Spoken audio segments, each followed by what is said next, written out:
বিশ্বকাপ মানেই ফুটবলের মহাযুদ্ধ, আর ২০২৬ সালের বিশ্বকাপে দেখা যাচ্ছে এক অনন্য ইতিহাস।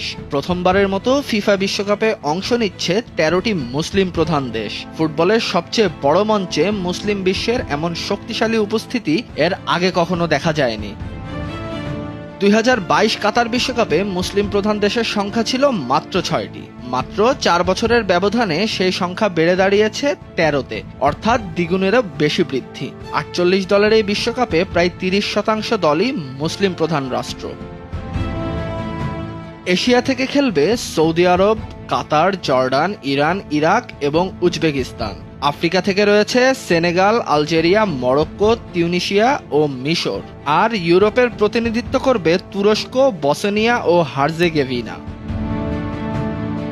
এই তালিকায় সবচেয়ে আবেগঘন গল্পগুলোর একটি ইরানকে ঘিরে। প্রায় ৪ দশক পর আবারও বিশ্বকাপ মঞ্চে নিজেদের শক্ত অবস্থানের জানান দিচ্ছে দেশটি। অন্যদিকে ২৪ বছর পর বিশ্বকাপে ফিরছে তুরস্ক, আর মরক্কোদের ঘিরে প্রত্যাশা এবারও আকাশছোঁয়া।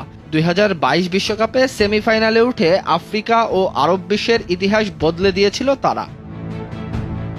তবে অংশগ্রহণ নয়, এবার লক্ষ্য আরও বড়। মুসলিম বিশ্বের কোটি কোটি ফুটবল প্রেমী স্বপ্ন দেখছেন বিশ্বকাপের শেষের দিকে নিজেদের কোনো প্রতিনিধিকে দেখতে। মরক্কোর সাফল্য দেখিয়ে দিয়েছে স্বপ্ন আর বাস্তবতার দূরত্ব এখন আগের চেয়ে অনেকটাই কম।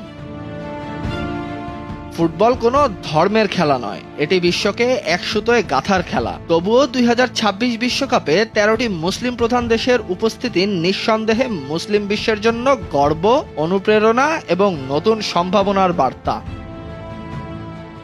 এখন দেখার বিষয়, এই ১৩ দেশের মধ্যে কে সবচেয়ে দূর পর্যন্ত যেতে পারে, আর কেই বা লিখবেন নতুন ইতিহাস। তাহসিনুল বাকি, ফাহিম, ভোরের কাগজ।